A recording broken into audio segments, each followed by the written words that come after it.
I can tell you broadly speaking that the president has said that our relationship with the United Kingdom is not only special and unique, it's enduring. And so we expect that the close ties between not only the governments of the United Kingdom and the United States, but the people of the United States and the United Kingdom will continue. We believe the links and ties between our two countries transcends any particular politicians. And so we expect that the close ties between our two countries to endure. The President and the Chancellor expressed regret for the decision, but they also expressed respect for the decision and an acknowledgement that the British people have spoken.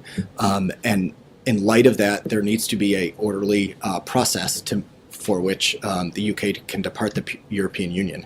So again, there's some sequencing of there that still needs to be worked out. But I think that obviously the president has deep respect for Chancellor Merkel and her leadership, not only in Germany, but also as one of our NATO allies. And so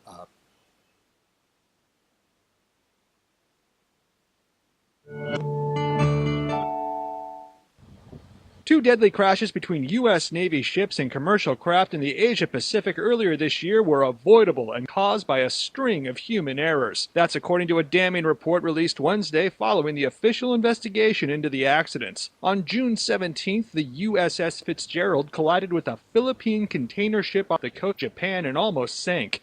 7 U.S. sailors died. The report said the Fitzgerald's leadership failed to follow basic rules for avoiding collisions. In August, the USS John S. McCain struck an oil tanker, resulting in the deaths of 10 more sailors. That incident, the report said, was due to complacency, overconfidence, and sailors not knowing enough about the ship's controls. The Navy has dismissed a number of officers, including the commander of the 7th Fleet, as a result of the collisions.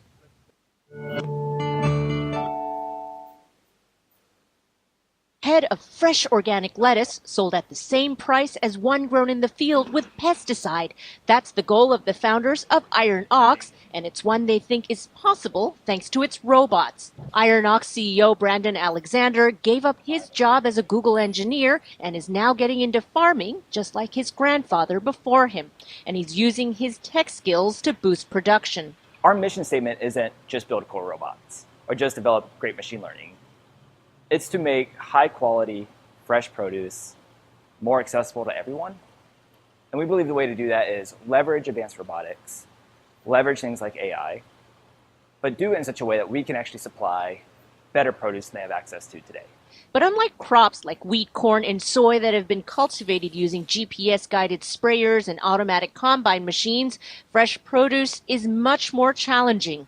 This machine by Agrobot can only pick berries grown in a structured way, although the next iteration promises to be one that can handle more chaos in the fields. Abundant Robotics says its big challenge is to get the robot to pick the apples without bruising them and avoid damaging the trees. It's aiming to be ready for commercial use next year. And Iron Ox Chief Technology Officer John Binney believes that where his robots will outfarm humans is not out in the fields, but in a greenhouse. Iron Ox is looking to set up greenhouses across America, starting with the San Francisco Bay Area, and will focus on fast-growing crops like lettuce, basil, and any other greens that can go from seed to the table in 6 weeks.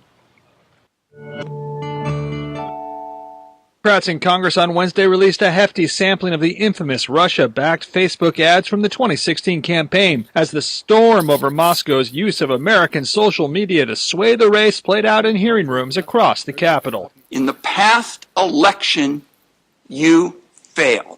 The ads blanketed both Facebook and Instagram and were funded by the Kremlin, but disguised as activist organizations for everything from gun rights to fighting police violence. One ad saying Satan would win if Hillary Clinton was elected. Another advertising a coloring book featuring a physically fit caricature of Bernie Sanders. Wednesday's hearings revealed 20 million Americans may have seen such content on Instagram, owned by Facebook, on top of the 126 million people who saw it on Facebook. There should be a red flag. You cannot allow what's going on. Lawmakers in the Senate and House Intelligence Committees hammered home the message that Facebook, Twitter, and Google must do a better job of policing foreign attempts to exploit their platforms, which could be ominous for the tech industry. We've identified areas for improvement in terms of tightening our ad content guidelines. Despite the grilling it's getting over the ads from Russia, Facebook said Wednesday its ad revenue soared in the latest quarter. The company is saying in a statement it's serious about preventing abuse on the platform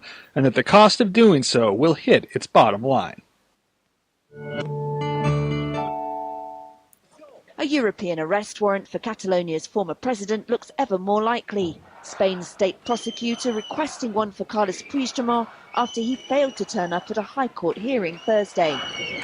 He's charged with rebellion, sedition and misuse of public funds and is now in Belgium with 4 members of his cabinet.